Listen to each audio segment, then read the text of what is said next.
And here we go into game 2. Markoff took the first one thanks to our unanswered abominable Grange. James didn't have the third nether fracture for it. Yeah, James, that just seemed like it did nothing during game 1. And again, like I said in the first game, I think the large health of the allies makes it look like he's doing a lot less because he's having to do twice of anything Markoff does. This is a really cool play. Okay, holding. You know, that Mark could make. He's got a Felon the Furious, and there it goes, actually. Attacking with his naked hero onto the Entacron to put a damage on himself so he can Felon the Furious. Yeah, for only 1 point, only 1 resource on the first turn. So, yeah, a lot of people forget that you can run naked attacks from with your hero into certain without weapons, yeah. And that's really good on the Scryer guy that bounces back to the hand if he's ever in combat. So. Yep. Don't remember for some reason his name, but I know during playtesting his name was Big Eats. Yeah. Big old hand. James seems just played a Vindicator Kenho. So it looks like he's getting off to a good start. He had 1 drop, 2 drop, and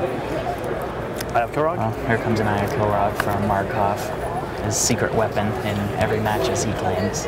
And if you see, James is scared of the Vex Master, as he did not attack with his Entacron on turn 2. He's got 2 counter spells for the most part, and those are the biggest threats. Again, the interrupt suite that Mage is packing this weekend, thanks to the new interrupts that have been released in the last year or so. First we had counter spell, and players didn't really warm up to counter spell that much. But then, along came Fizzle in Fires of Outland, and then in March of the Legion we got Nether Fracture too. So, what was the thinking behind slowly releasing all the interrupts to interrupts usually are a very unpleasant play experience for the opponents. So we knew that our game needs interrupts. Like I was saying earlier, we've got to make good threats and we've got to make good answers. So interrupts are just healthy for the game, but we don't want to release so many all at once because we don't want a deck just full of interrupts. That's no fun. So basically, we just across from somebody, you never want to hear no to everything. Yeah, people want to play their cards, That was really interesting. He took the counter spell, like Ryan was saying, and it's Matt has to resolve his key abilities. Like Shadow Fury. Yeah, Shadow Fury is really key in this matchup. I think he brought a 4th one in from his side deck, just because 5 resources and it deals 2 to everything and exhausting for a turn. That's pretty much the best answer that a Warlock has to aggressive decks, short of Invoke the Nether. But Matt's not running Invoke the Nether this weekend, which is a pretty interesting choice considering he's running 3 Shadow Fury in his main deck. I think it's mainly because of Ninor the Watch kind of takes up that slot, and Shadow Fury can actually keep Miriam exhausted for an extra turn while Ninor comes into play and then goes and eats Miriam. Here's Matt with a tough choice on what card to put face down. Again, with the 14 quests, he's really going to have to make a lot of choices like that. But I think with control decks, it's a little easier to put cards face down just because you're running so many versatile answers that you generally have some dead cards that you can afford to roll. And even though he has 14 quests, he does have counter attack, which draws 2 cards. So, bulk-wise, he's really drawing as many as a deck has 16 quests. Yeah. He's just having to make tougher decisions as the game goes on. So, Vex Master. Go ahead. Takes a little. That was a weird play. Just, you just put 2 damage on. You basically traded 2 damage on James for 1 damage on his Vex Master. Yeah. What does he draw? Now, stop the mystery. But again, Vex Master's 3 health. He can survive that and then basically kill anything else he wants to on the next turn. Assuming Strike it for 3. James didn't have Zenata there, but he did come up with Zenata Lightsworn. Probably one of the best protectors in the game right now, I'd say. Zenata was you know, we listen to you guys on our forums all the time, and we heard a lot of complaints about going second. It was, you know, it was a big disadvantage.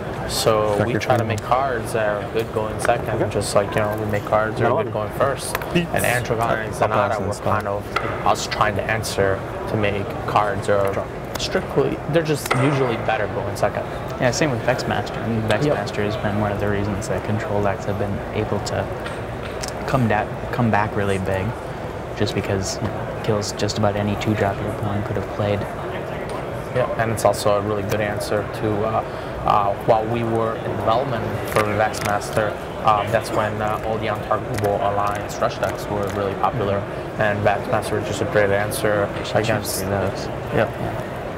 Those are some really nice playmats. What do people think of them at Continentals? I think everybody really liked them. So a little awkward, some people having to play with their deck on the opposite side, but you know, just gotta be some advantage to winning the coin flip, I guess.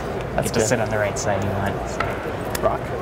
Here's Brock. Trying to attack into Zanata? Yep, there's a Brock player. Who do you think he's gonna go after? Sure. Oh, I mean, James has already Zanata there, so it creates some. And James uses his Hero's Flip to stop Brock from attacking. Go ahead. Thankfully, that puts a damage on Brock for Matt, so, you know, Brock gets to stick around for a turn and actually kill something. So.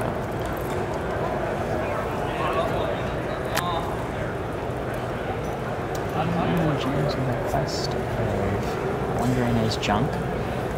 Flips over Marksman Blouse and a couple other good choices too. Wandering his Junk seems really good in James' deck. It kind of pretty much hits all of his cards other than Miriam and Archbishop. Yeah, I mean it hits Water Elemental, so it can't be that bad. Water Elemental was actually talks to the Marksman Blouse there. Yeah, I was saying Water Elemental was actually one of those cards that I'm really excited to see that Mage has finally done well at a major tournament. And Water Elemental seems like it was one of the key cards that actually propelled Mage into being, you know, considered as a tier 1 deck choice. Yeah. Well, I know, you know, yeah, Mage took a bad rap for a long time just because it starts with the lowest health of any of the classes. Hopefully my coworkers don't kill me for saying this, but you know, we realize our mistakes. The mage hero has just 5 less health than the warrior heroes. That's a big constraint when it comes to competitive play. So I mean, the only thing we can really do to make mage better is to make really good flips, like the hero that James McCoy is playing right now. And I think in the future you will see more mages with just better flip powers. Yes, sir. Another Glouse, and let's see. Lots of little 2-drops on James' side of the board. Also, good position if Markoff doesn't come up with a Shadow View Reaper, it looks like. The power Neoria of the Watch. Yeah, the problem is that that James' deck is built around Miriam Starcaller, and he has yet to play one in the first 2 games. So there's a Dread Inferno, another mini Shadow Fury, I guess. It's going to deal 1 to everything when he hits play, and then another 1 to everything when he leaves play. So sounds good to me. Wow, it's one of the more exciting Warlock pets I think in recent sets. It's yeah, a lot of fun. It's sad times for your opponent every time you play. And he went after a quest there, but missed the Nether Fracture that he